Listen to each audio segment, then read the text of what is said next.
We're back, and you've been listening to Revolution Radio, Life in the Hologram. And as he said, we're listener supported. So if you have some change or dollars, we sure would appreciate it because we have, well, like we said, listener supported. And there's so many people over here. What, like 84 different hosts, and we talk about everything. Just like tonight, we have the fabulous Craig Campobasso with us. Craig, give your information so our listeners know how to get in touch with you and all your Sure. books and movies and Sure.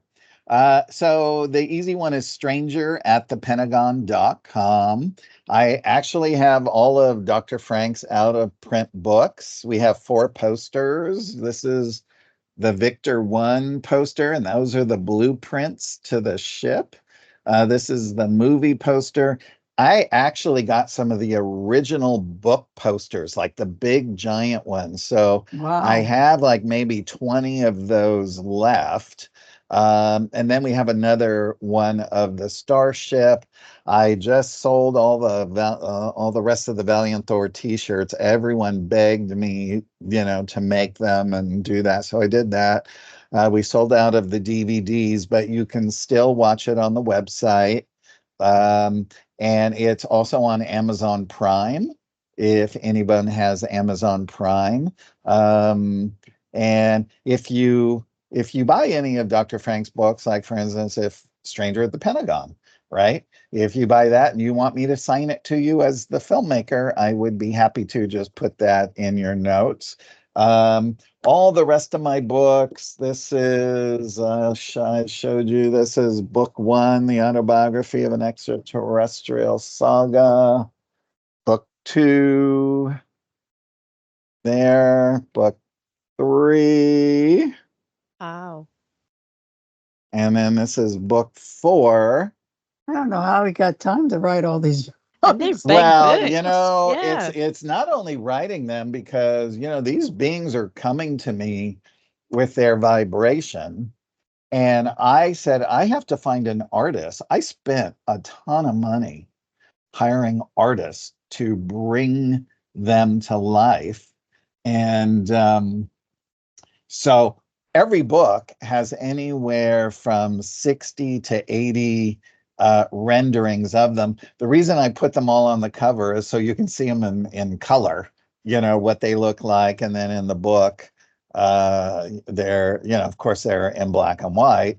But what everyone said to me after they've read the books is that they felt their vibration come to them, right? They also felt like words were lifting off the page and helping them in their own spiritual journey. I knew that when I was writing the book. I could feel this underlined, beautiful, harmonic, universal sort of silent language that when people read it, they're going to uh, their whole spiritual vibration is going to emerge even more within themselves, and they'll blossom more and that kind of thing.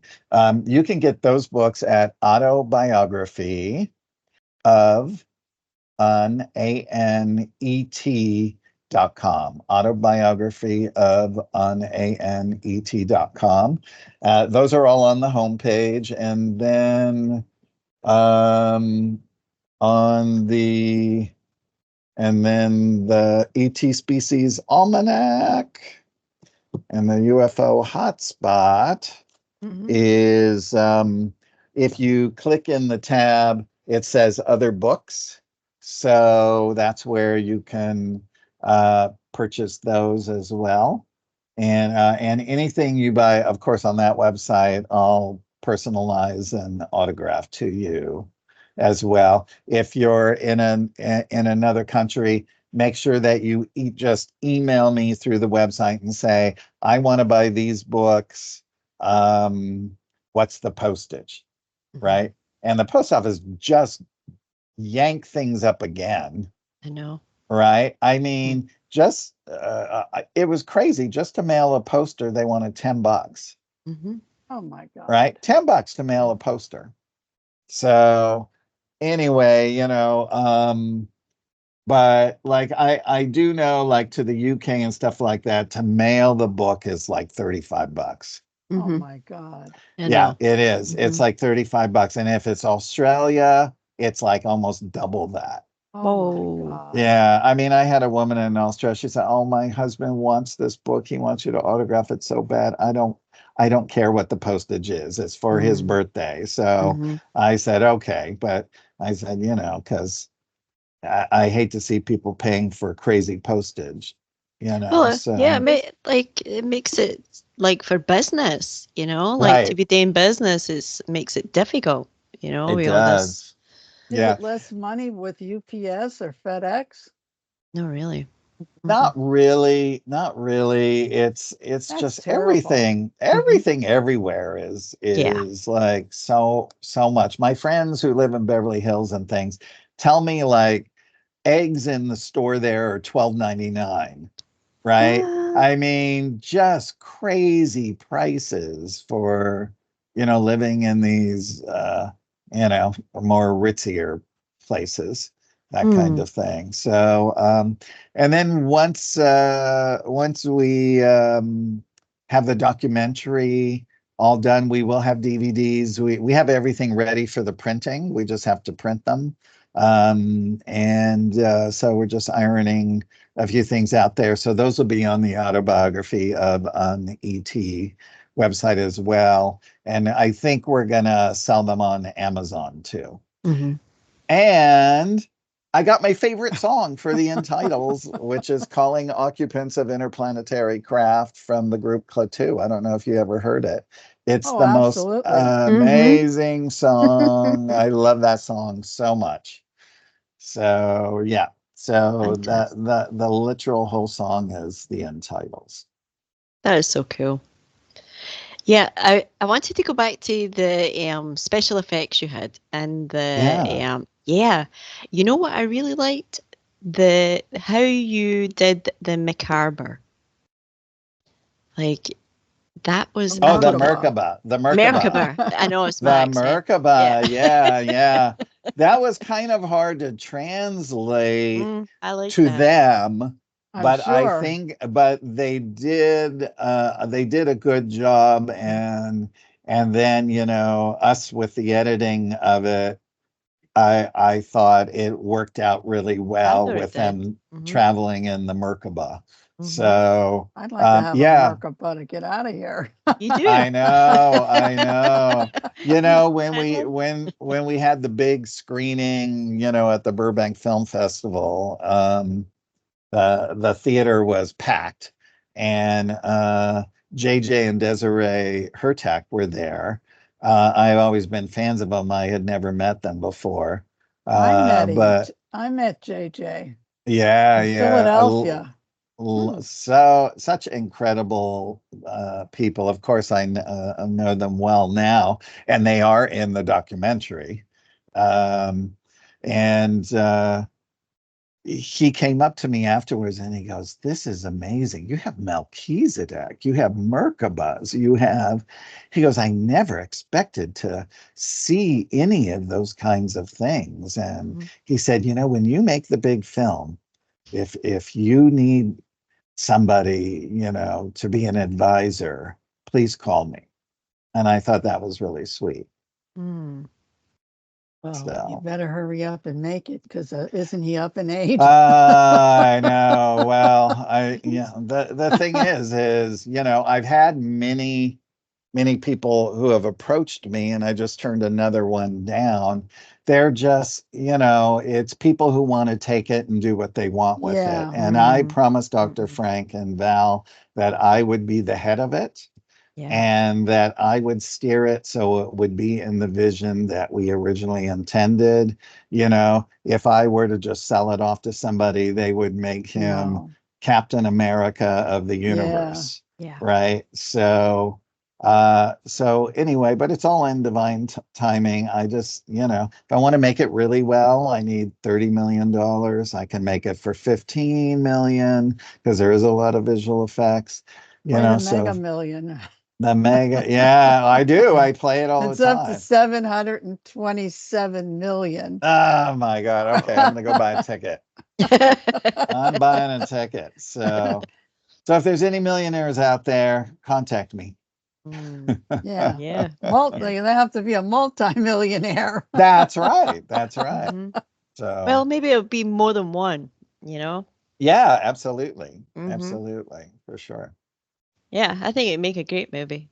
You know, I felt like what I was watching was just the precursor, you know? Yes. Yeah, Yeah. definitely.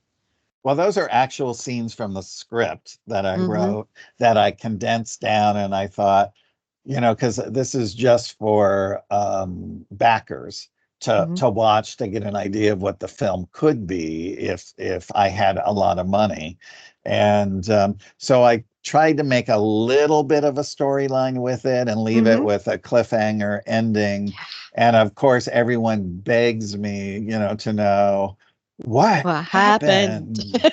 I said, well, fund the film and I'll let you know. Mhm. So, I know because one of the last scenes you see is he's sitting with all this yeah, yeah, and it like his head. Yeah. yeah, yeah. Well, It's don't you think it's time? The time is right now. I do Mhm. believe it's right. Yeah, Yeah, I think so. yeah, definitely. Mhm. Yeah, because like I don't think there's very good movies, you know? There's not a whole Right. lot of really good stuff coming out anymore, you know? Yeah. It's all remakes, right? It's all It is all remakes and that kind of stuff. I mean, one thing I've considered is uh I would love to do this with Apple TV yeah. because I could make the pilot could be the long 2-hour pilot, Mm-hmm. and then we could go into series. Each season is a presidency, right? So I think that would be very, very cool. So, Well, what about Prime? well, Prime would definitely be it because those are the two big ones that have so much money that these kind of budgets are, chump change to them. Right. Mm-hmm. Because they made Rings of Power, and Yeah. they Mm-hmm. did that recent one with Austin Butler and the planes. I forget what it's called, but that costs like 350 million. Oh my God. Yeah, Wow. And then what crazy. do they get back from that? I hope they get $1 billion back. Well, here is the thing: is a lot of people don't really know how that works. So I think when you see shows like Murders in the Building, Mm-hmm. and you see that those three stars are the executive producers, because how do you make Right. money on a movie that's airing on Amazon, Mm-hmm. right? Mm-hmm. So I'm sure deals are structured where they, as executive producers, receive some kind of remuneration Mm-hmm. for maybe a certain amount of views or things of that kind of nature. Mm-hmm. Right. But I'm not really quite sure. That is, a lot of people are really stumped on how you make that. But if you really notice, when big stars and people do that, you see that they're the executive producer. So, Yeah. they're getting Mm-hmm. some kind of back end money somewhere. Mm-hmm. Yeah. You know, I noticed that way. I think it was an HBO true crime, and in the beginning, I think it was Woody Harrelson and Matthew McConaughey, and Uh-huh. then every other true crime they were listed as the producers. You Right. know, yep. Yes. But they And no if longer starred in it. They were just yeah. they were, because they made those deals ahead of Mm-hmm. time, and just there's another show. Oh, I just had it on the tip of my tongue. There's another show. Oh, like when Jessica Lange did Betty and Joan for Yeah. Ryan Murphy. All of those shows that come out afterwards, she's she was in Truman Capote for a little bit, but she's executive producer. So she probably, her deal was she's executive producer on all of those offshoots of shows. Like the next one's the Menendez brothers, right? So, smart. It is smart. It's very smart. Yeah, very Yeah. smart. Even the Austin Powers, was it Demi Moore? I think she's listed, and I don't think she's in any of them. You know? Yeah. I think maybe they invest. Maybe it's an investment. Could be. Maybe. Definitely could be. That's what you need, one of these movie stars to invest. I know. That would be lovely. What's the guy's name that starred in The Matrix? Keanu Reeves. Yeah. He's pretty generous, isn't he? He is. He is generous. Yeah. He is generous. But I don't know how to get in contact with Keanu Reeves. He might be watching or listening. I was going to say if you're listening, Keanu. Yeah. I actually have a big movie that I'm casting that you're going to get an offer for soon. There you go. And it's really good. So, if you're interested in this kind of material, call me. Yeah. It's amazing because these people got tons of money. Well, and a lot of things is they like to do stuff that helps the planet back. And this is something that's definitely going to help the planet. It's going to show, a space and time where, beings from elsewhere really care about us and are still here, caring about us. It's just to show, a space and time where things happen the way they happened. It's not putting a blame on anybody. It's just saying this is the way things happen. Things always happen for a reason. Valiant Thor never left. He left for a year and he came back and he's been here ever since. And he'll be here, definitely until the transformation of the planet when it goes fully conscious. And then it rejoins universal society, right? That's the main goal. I thought they're over Las Vegas. Well, they're stationed at Lake Mead. That's where his craft is stationed. It used to be stationed in Henderson, Nevada. Then they started building homes. So they moved it to Lake Mead. In the back of Stranger at the Pentagon book, or in the UFO Hotspot book, I actually give the coordinates to where the ship is parked. I've been there. It's in another dimension. You're not going to see it. You might feel it if it's there, but it's not there all the time. They do come and go and go up to the starship, or when he has things that he has to go across the universe and, do business there.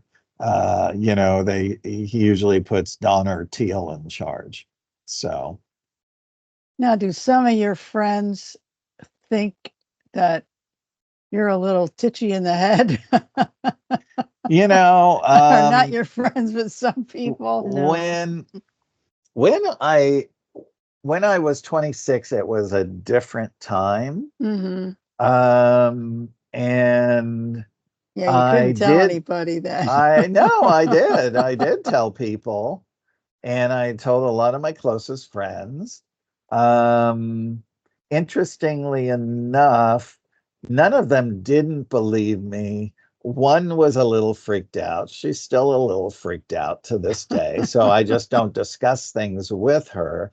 But weirdly enough, all of my other friends said, back then wasn't really quite sure, but now I think exactly the way you do. Right. And, I had one big manager who I was very close with. And it was her birthday. And it was a table filled with the biggest agents and managers in Hollywood, like about 35 to 40 of them. Right. And she got up to talk. I was at the other end of the table. And she started walking towards, our end of the table. And she got to me and she put her hands on my shoulders.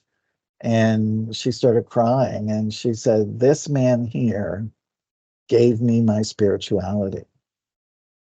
Mm. Because, when what I would do is I would tell them the experiences, but about the spiritual lessons and how I grew from them, which enhances other people to say, well, if I looked at things like that and I handled it like that, that's going to do a shift in my own energy, and it's going to enhance who I am. Right. And she said this in front of all of these people, which I thought was a very brave thing to do. And now, of course, pretty much everybody digs it. Right. And people come to me and ask me questions all the time, or they'll say, okay, I've never really told anybody this, but one time, right, I saw a UFO, and I'm like, okay, well, that's like common, right? That's like so common. But I did have agents, actors, and people tell me about having grays in their bedroom. One agent said he would wake up and they would be this one would be like this close to his face. I said, well, he was trying to hypnotize you, so that he could gain control of you. Right. That's what he was trying to do. So, um, and I said, but I don't know if it was a good or a bad thing. Mm. Right. Because you have to tell me what you felt and that kind of thing. Another actress who starred on a TV show fought a gray who was abducting her young daughter. Oh, wow. Literally, the gray had the daughter by one hand. She had it by the other hand. She said, "You are not taking my daughter. You are not allowed in here ever again." And she won. Mm-hmm. And she won the battle. And the ship was, she lived on a big property. The ship was on the front yard, right? And her neighbors called her the next day and said they saw the ship. Mm. So, I Wow. mean, there's a lot of stories that, Yeah. We that could are listen to out you there. for days, Craig. Oh, I know. Mhm. I've had, because now people, when they have things, they say, "Oh, you have to talk to Craig." I've seen people with weird implants. One guy had eye implants in. They abducted him and they put these things around the back of his eyes, and then he pulled up his lids and I could see the apparatus, and he was so freaked out. He goes, "They see everything I see." And he said, "And I know if I were to go and get these surgically removed, they would just put them back." Right. Mm-hmm. And and then so many people have implants. One of my friends still, he has an implant in his arm, and he takes a magnet and he goes up and down like this, and you can see him moving the magnet. He doesn't want to have it removed. Mm-hmm. And of course, Dr. Roger Lear removed a lot of alien implants, which were biological, and they had wrapped some biological material around it so that the human body wouldn't try to fight it and reject it. Mm. So, and A then, lot of a stuff lot of going on, huh? Yeah. stuff, and then Busy. there's terror. People have terrifying Yeah. visits with beings that were, horrendous, like the Pascagoula incident with Calvin Parker. I put him in UFO hotspot. I know Calvin, he's passed away, but I spoke to him about the book and his publisher, and he said that this this woman being, that's all he would call her. He says she was so evil. Mm. She was so evil. And I said, well, what did she look like? He goes, I will never speak of it. Mm-hmm. I will never speak of it. So I called his publisher and I said, well, did he ever say what she looked like? He goes, nope. It's as if he were to describe her, she would come back. Mm. Right. But she did evil things to him in I that Mm. wonder room. I wonder how that plays out. Now some have beautiful experiences with Yes. these people and others get tortured and everything Mm-hmm. else. I wonder how, what's the determining Well, factor? well, the thing is too, when I see her, I just see her as a dark sort of entity, Mm-hmm. right? That's what I see in my mind.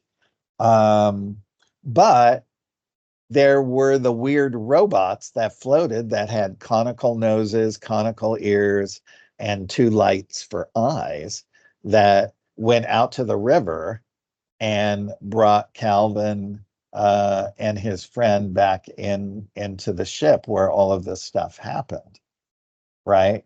Mm-hmm. So it's just, and he said that she had visited him in his youth as well. Mm. And, he was, oh my God, he was just Terrified. terrified, Yeah. terrified. Lots of starseeds see bad reptilians, Mm. right? Because they're trying to knock them off their game, off their spiritual path. And I've seen some online that say, I'm giving up. I'm not going to do this work anymore. It's just too much. Um, I had a father and two sons come to me. This was many years ago, but the sons were like 12 and 15, and that every night, all three of them were having the same dreams, being chased by these giant reptilians who wanted to kill them. And the boys they were like master Terrified. teachers from two different star systems. One boy spoke 5 star languages at age Wow. 15, Mm. and the other boy was very uh, articulate at building things. They had their own building room, and they took me there and showed me all these things they were building that were going to help the planet. And I Very was like, creative. my Mm-hmm. God, oh my God. I was like, these kids. And I'm Mm-hmm. like, and I know that they're going to do that, but, so I just had to talk with them. I said, look, I said, if you let them bother you, then, then they're going to get inside your head and Mm. you're not going to be able to do your mission. And your mission is to bring all this enlightenment to Earth, right? That's what they're trying to do, is knock you off of that. So I said, if you don't give them any more of that, just do your protection prayers. And, I gave them a bunch of those kind of things. And, and then eventually, it did subside in them and that kind of thing. But, lots of people have them. And, I'm just saying, that's not, all reptilians are not bad, right? So Mm. there's lots of great ones that are folded into the galactarian alignment of space peoples and planets and all of that, hybrids like you wouldn't believe, right? Mm. So all different kinds of amazing looking people. Dr. Frank used to tell me of beings he saw on the starship that just blew him away, you know. Did it Mm. scare him or Nope. No, he's no? with Valiant Thor. He's like with a created being. He's with an angel. Valiant Thor's an angel. Like, he's what we call an angel. He doesn't have a belly button. He's in charge of this whole sector of our galaxy. So Are you in communication with Valiant Thor? Do you still have He's I not sitting in went, your living room anymore, is he? yeah, well, drinking coffee? it's weird. Like, I feel him listening now. Mm-hmm. Anytime I do a show or whatever, one of the vice commanders records it. Hmm. Anytime I spoke with Dr. Frank, they record it. They don't sleep a lot, so late at night in their conference room, they'll watch it on the Holo TV, and then they would either call Dr. Frank and give him some information about what we talked about that Hmm. day, to tell me. Um, but when he comes around, which he is now, right? I get this elation feeling going through my body, which is happening right now, because they like to feel how the audience is responding to the information. Hmm. right? And Teal will actually take a measurement of the people who listened, and and sort of decipher it into sections of non-believers, believers, Mhm. people who were open, people who were that. It's like when Dr. Frank used to tell his story, it was very odd way back in the 60s. He would say, look, if it doesn't sit with you, put it aside and come back to it in a few years and see how you feel then, right? Mhm. So I always thought that, that was a very nice way, of saying things. And I've just been lucky because I've been able to be schooled by all of them over Mhm. all these years since I was 26, and I'll be 65 in exactly 1 month, right? Um, so I've just had this beautiful experience. Like, all my experiences are beautiful. I mean, I did have some dark things come to me in the beginning and try and knock me off path, but my guides told me exactly what to do, and I moved through it. And I like telling these stories because I know other people can move through it as well. Mhm. So, Yeah, well, you know I think well, that's only me. I think everybody needs to hear the stories, yeah, well, but they that's only do. me because I could listen for hours and hours. No, I love Yeah. it. I really enjoy hearing people tell their story, and you have a story. Like, there's so many chapters. We haven't even talked about ETs, really. We're just talking Right. about a few things and hotspots and Hmm. all those things that are, all over the planet. In hotspots, they wanted me to just focus on Canada and the US, right? But there's so many hotspots. I Hmm. mean, a friend of mine just came from a famous ranch, not Skinwalker, but Hmm. a famous ranch, and that there are five saucers that live below. They see them coming and going all the time, and that they know that these are positive Pleiadian beings, Hmm. right? Because when she was relaying the story, I said, those are Pleiadians. I said, I can feel it because that's my origin is Pleiades. So Hmm. anything Pleiades, I can feel it right away. And I said, ask them. And Hmm. she called me yesterday. She goes, yep, Pleiadians. So, Yeah, you it's know, interesting. It yeah. is. Hmm. And we have Paul Hynek, who is J. Allen Hynek's son. Paul Hynek ran Project Blue Book that my biological father was a part of.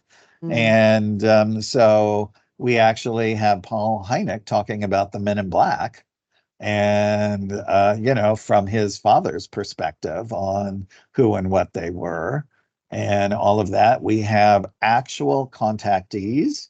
We have a man that is not known here, who lives in another country. We literally went there. I didn't go. I sent my European producers there. Lived in an obscure village, has been contacted by a race of human beings for well over 20 years.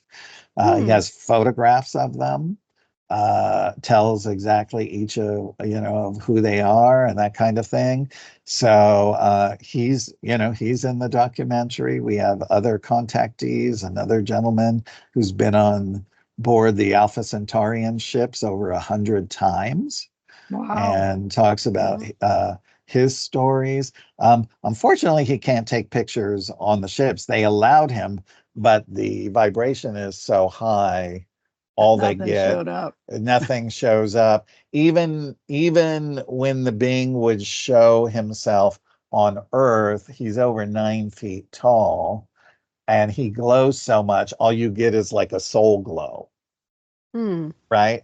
But when you're looking at him, you're seeing a human, right? You're seeing a human being, but it's just the way that these things happen. I mean, I've always, been that person when I watch, shows on TV. I'm like, oh, come on. They can't find a camera that can't take a picture of the inside of a ship. Yeah, right. Everybody's got a cell phone.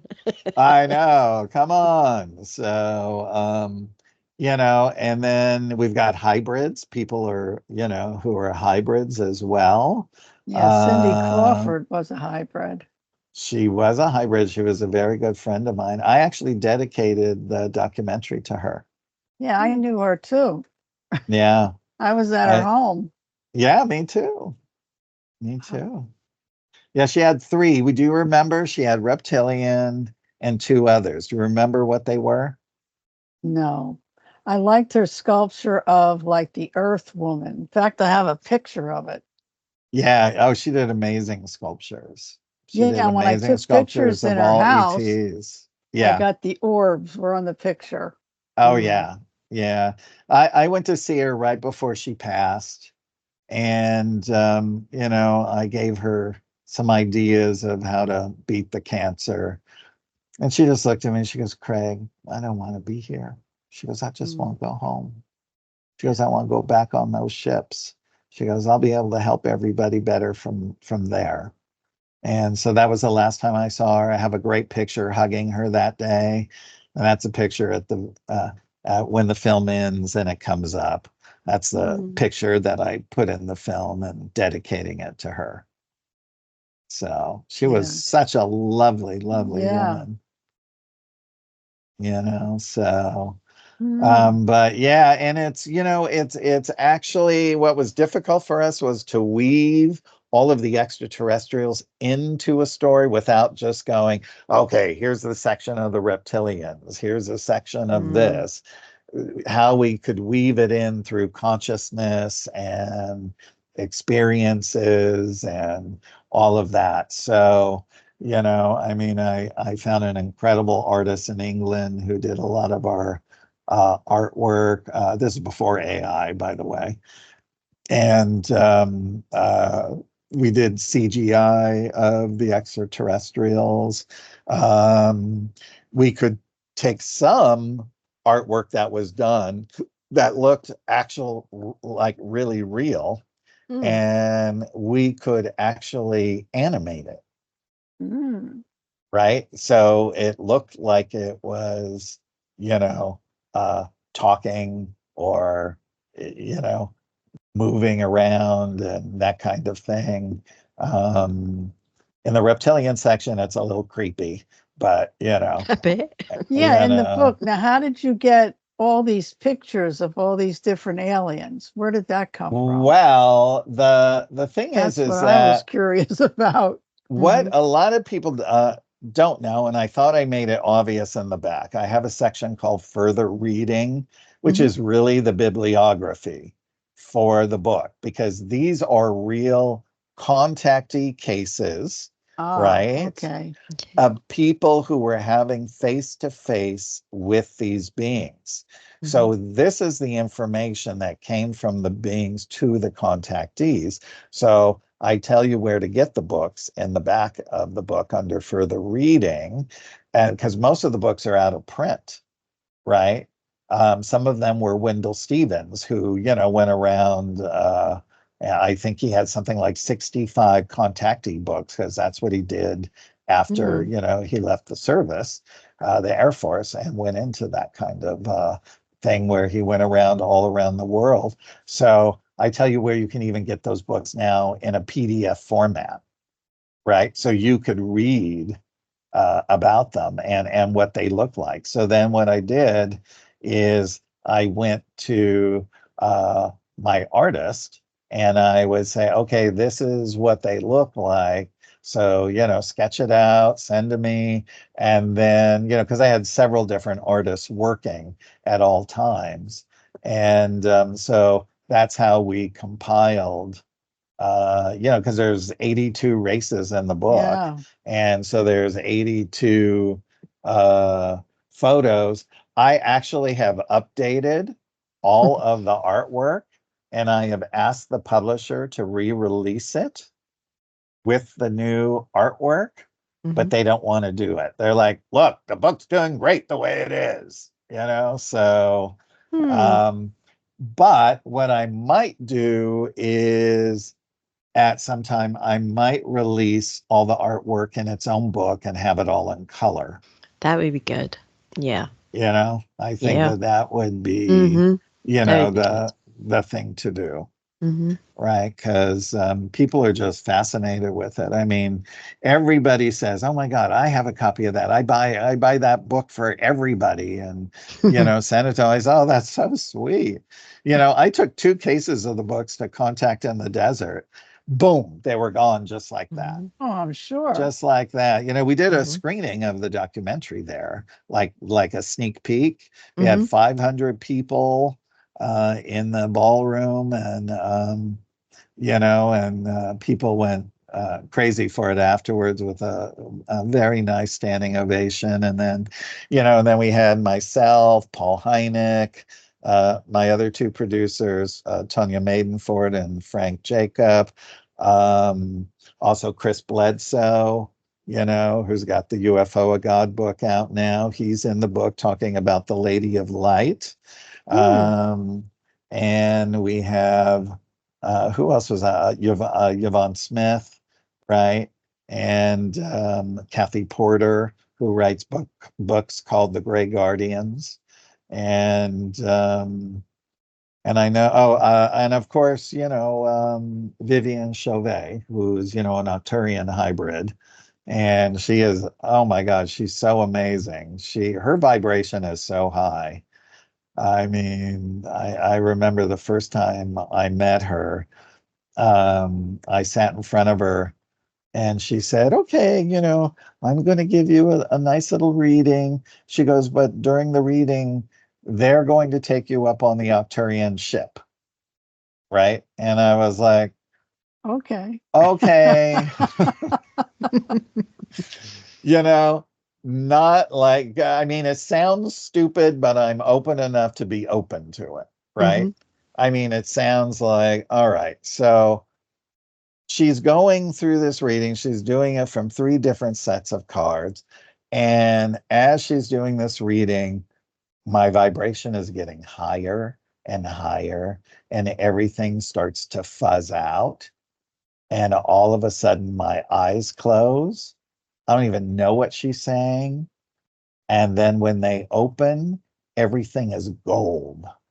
She's gold, her surrounding, and it was going vroom, vroom, vroom, vroom. And I was like, I guess I went on that ship.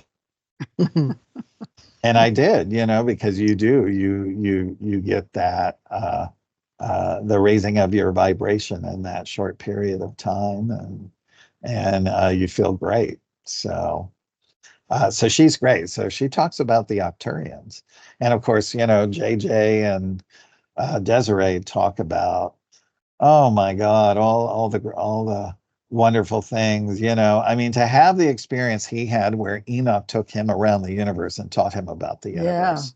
That's mind-blowing. And if people don't believe that statement, buy the book.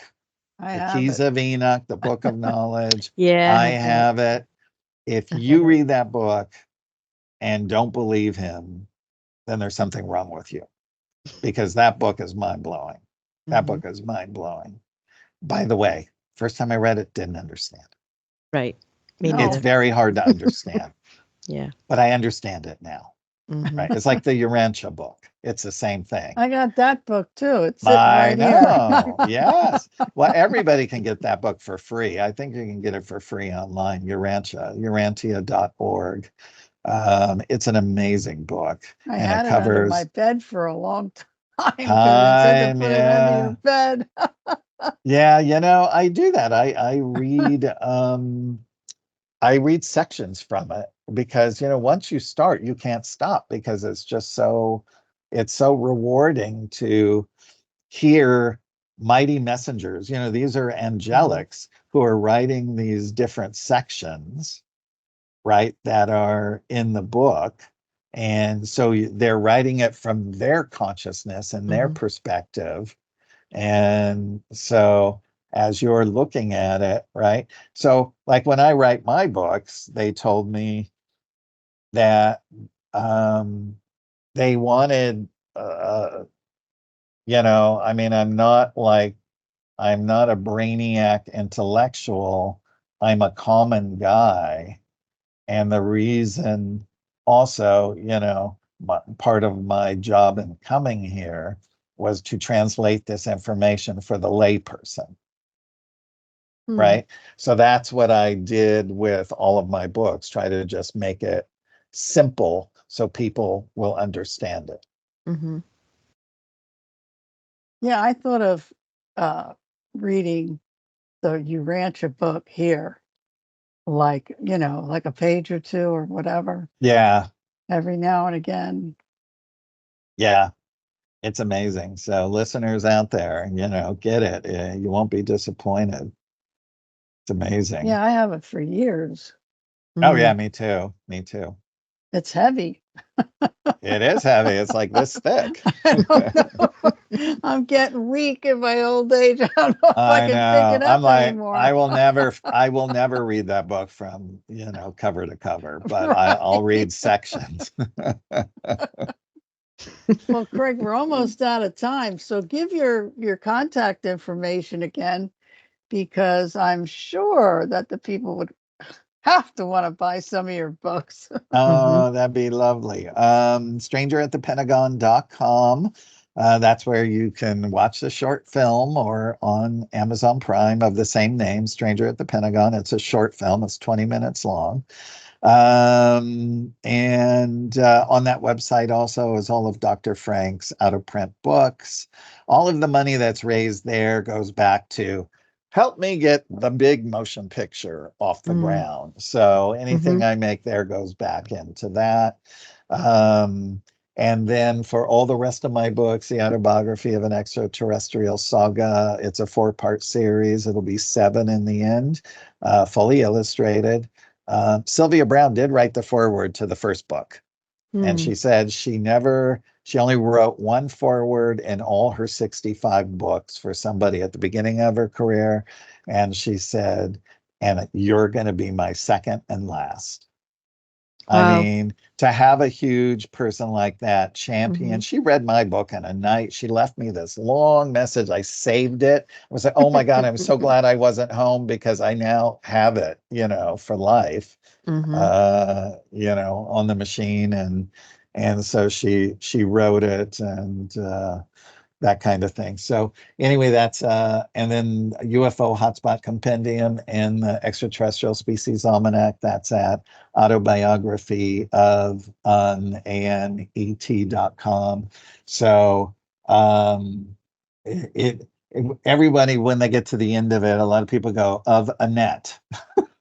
I think I did that. I think I did that. So a lot of people do that, but it's like of ANET. I was like, oh, I'm not going to spell out extraterrestrial. People will go crazy, right? So That size, I yeah. think anybody who's interested in extraterrestrial should buy that book, Oh yeah, for sure. just to see the pictures.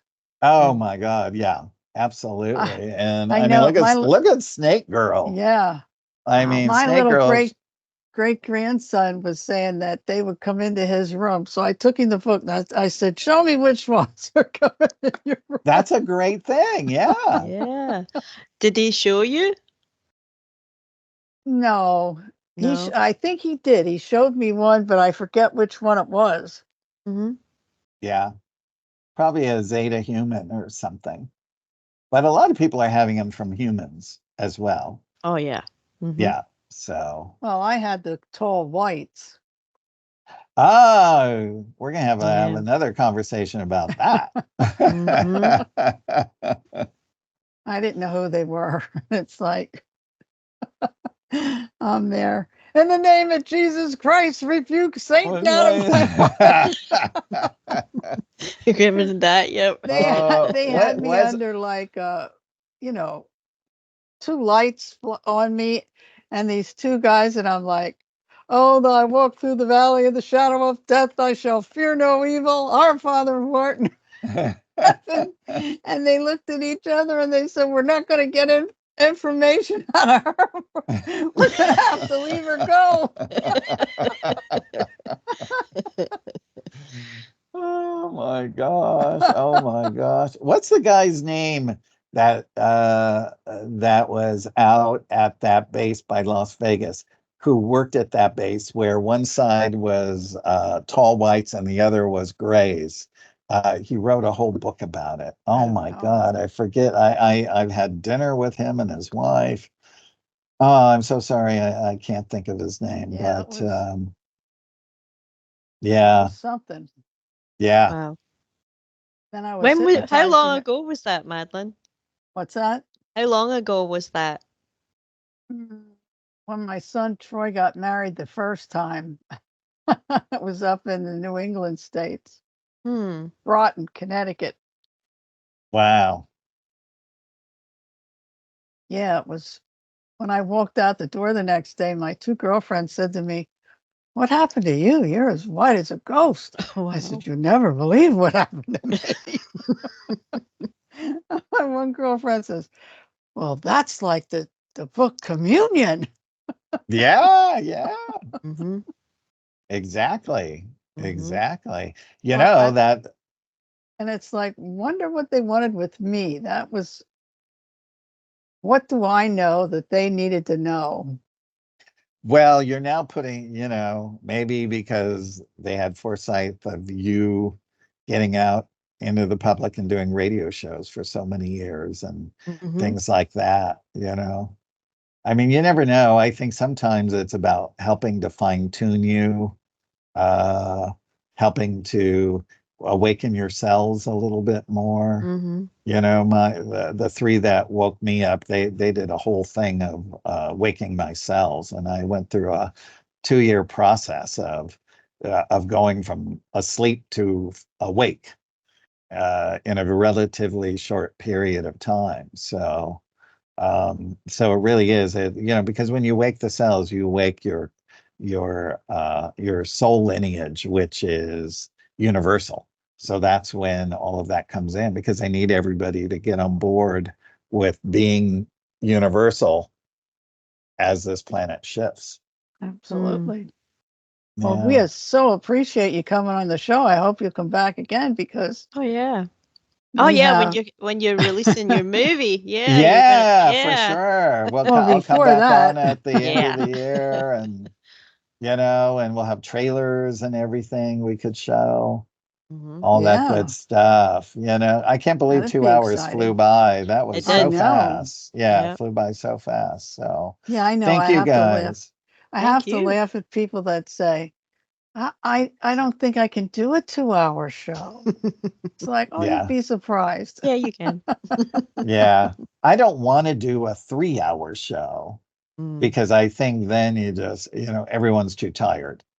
Right. So, but I like 2-hour show, 1-hour shows, 2-hour shows are Mm-hmm. right in there, especially with people, like you two, where it's symbiotic. It's just chatting about experiences and things like that. Right. So, Yeah. Mhm. Yeah. Now, Caroline has a show coming on after this, Navigating the Truth. Mm-hmm. Yeah. I'll be on for 1 hour and I just talk. Oh, that's great. Yeah. I don't even know what I'm going to talk about tonight, but I'll see. Yeah.